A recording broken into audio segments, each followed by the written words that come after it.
So last fall I had them come out and drop a whole bunch of mulch here.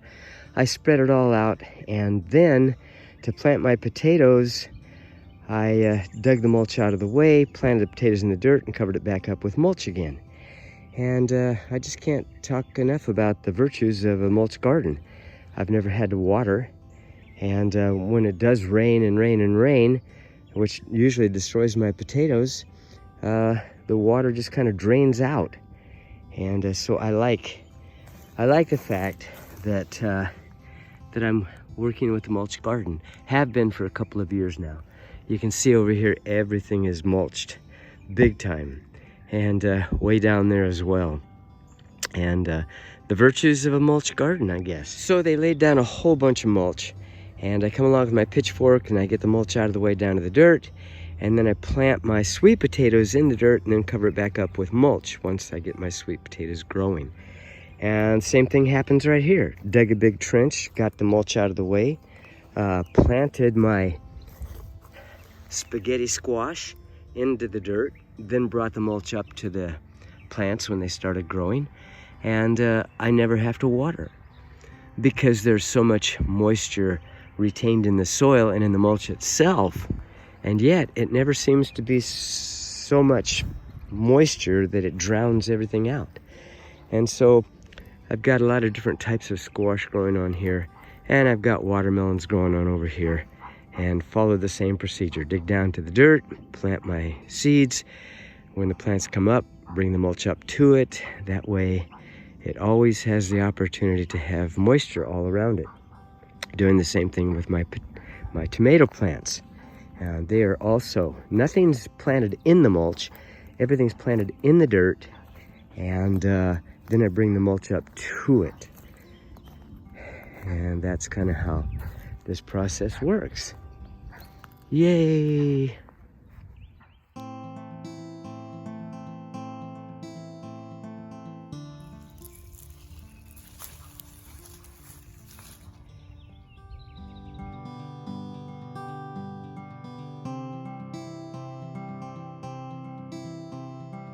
So at the edge of my mulch garden, I leave a space all along the edge of the grass here where I bury my organic matter.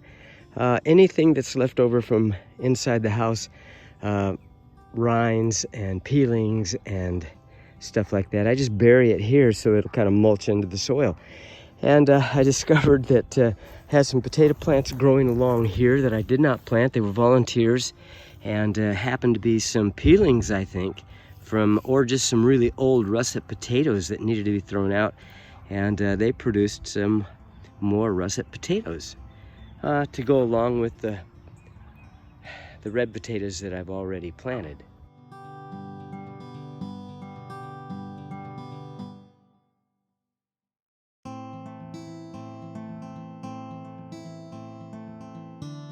So each day I go out and I harvest more potatoes. That way it's not such a big burden to do it all at once. And I kind of separate them into the bigger potatoes and the smaller potatoes. And I really like these black potatoes. They're purple potatoes that my son Joshua gave me to plant. He had extras. And I planted them, and I'm glad I did. They're really tasty, and they're beautiful. When you cut these in two, they're so pretty purple. And so I also have red potatoes. And I also have potatoes that I didn't plant in the garden that came up as volunteers, and so those are included in here too. But what I've done, I need to store these because we can't eat these all at once. And so what I'm doing is I'm putting them in peat moss. Let's see. So I leave them out for a while, you know, a couple of days or longer, and then I go ahead and just kind of cover them up with peat moss. I'll fill this bucket up, and then I'll store them under the house and see how well that does for storage. Because we have so many potatoes, we need to store them. And when I've stored potatoes before, we've had potatoes stored for up to about 11 months. They start getting wild and start growing things, and so they don't last any longer than that. But I'm really interested in storing the potatoes we have, so these will go under the house once I fill this bucket up a little bit more. Still have plenty of potatoes out there in the field to take care of.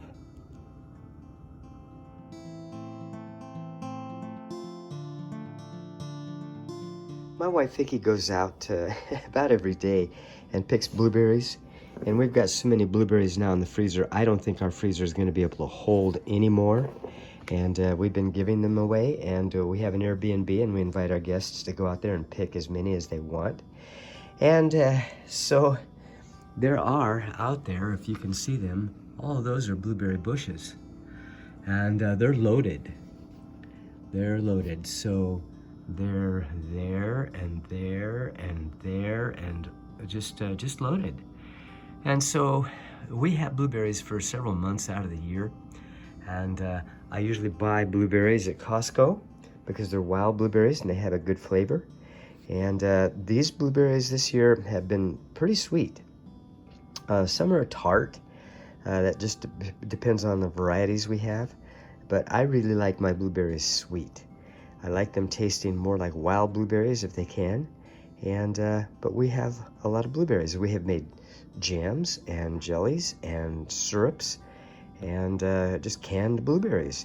We put them on our waffles and along with some real maple syrup, and they taste pretty good. Blueberries are awesome. I've been picking on these blueberry bushes for quite a number of days, and as you can see, we're still quite loaded. Still quite loaded. This is spaghetti squash, and you know, sometimes it just happens that in the spaghetti squash seeds there's some other variety comes out. These happen to be pumpkins. They're supposed to be spaghetti squash. I don't know if you know it or not, but if you take your knife when they're green to a pumpkin and carve little faces in them or carve names on them, then these will scar up, and as they get older, then they will have a permanent scarred diagram, face, picture, whatever you want. And it's just something you can do, something that's kind of fun to do. This is a butternut squash. I thought I would try the same thing on this squash that I did on the pumpkins just to see if it does the same thing. This is my burn pile. I have a lot of organic matter that I need to burn, and this is the place where I do it. And this area right in here had a lot of ash, and I noticed that some watermelons were growing as volunteers in here, and they were doing extremely well, even better than my watermelons over yonder. And I thought, well, yeah, but they're not producing any fruit. Wonder what the story is, but that's not true. We have a nice little melon growing on here, a volunteer. So I'm gonna let it go, and I'm not gonna burn my burn pile until after these watermelons that are produced from this volunteer that's coming right out of my, charcoal, I guess, or the ashes. I'm just gonna let it grow because it seems to be doing so well. Isn't that something? This is a Persimmon Tree right here. It's getting kind of beat up because the bugs are really going after it. But you can see that there's some fruit right here and growing persimmons on it. And what's unusual about this tree is that I grafted this.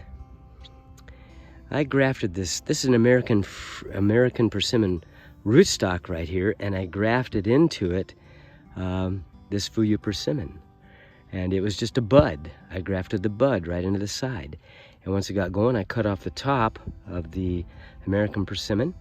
And so now I'm producing a tree that I did not get from the nursery.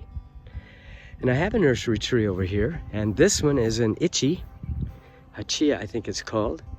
And it's got persimmons on it too. These are muscadines.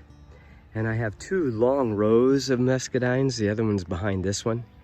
And muscadines are really indigenous to the area. And you can see that these little tiny grapes or muscadines are coming on. They'll get big, and they'll turn dark, even black or purplish. And they're like a very large grape. And they're delicious. They're very sweet. Okay, I've got to get out here and start picking some blackberries. This is thornless blackberry bushes we have here, and I froze quite a lot last year. A friend gave me some of these, and I planted them, and yeah, they're pretty good. So I've been showing you the potatoes that I've been digging up. We have red and and let's see, purple potatoes. And I thought maybe, why don't I just go ahead and show you. Okay, so when they start looking scraggly like this, like there's about to, you know, they're not beautiful and gorgeous like they were, then it's probably time to go ahead and pull them up. So I thought I'd pull some up. Now these are the purple ones here. So I'll just go ahead and pull these up. And nothing much on that except this nice little purple potato. But if we start digging into it, another purple potato.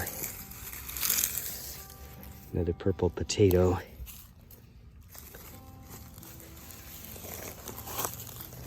Let's see what we can find here. Oh, nice purple potatoes. Nice, I love these. They have a good flavor. Oh, that's good. That's good. It's good. Good. It's a nice looking potato. Of course, nice looking worms. Soil is full of that kind of stuff. Nice potato. Nice potato.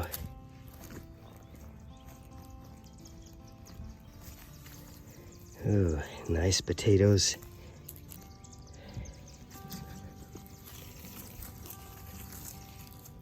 Potato. Okay, so that's it. But it's always fun to dig up potatoes. It's like a treasure hunt. So I planted a few beets. Beets are very healthy for you. When they come out of the ground, I will usually freeze them and just do a little blanching on them and then put them into a bag, and that's what we do to keep beets through the winter. And these beets they're really tasty beets. And I like to put them in my smoothies as well. Cook them when I'm cooking them with my kale and spinach and broccoli and potatoes. I put those all together, cook those up. We've had a bit of a time with our squash plants. Have some beautiful squash going on here. Our yellow squash plants got devastated rather quickly by the varmints that get into the stems. These are my sweet potato plants. I'm planting something different. I grow sweet potatoes quite frequently, and these are different. These are Okinawan sweet potatoes. And I ordered these online. They were kind of expensive. And the first day that I got them planted, I came out the next day and half of them were all dug up. Yeah, we have a neighbor who, underneath her sheds over there, have a family of woodchucks.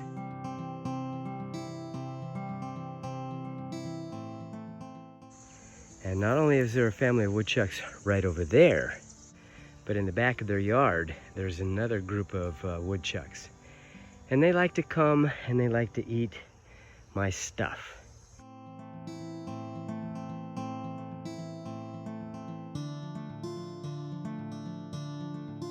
Well, hey guy, what are you doing in my potatoes?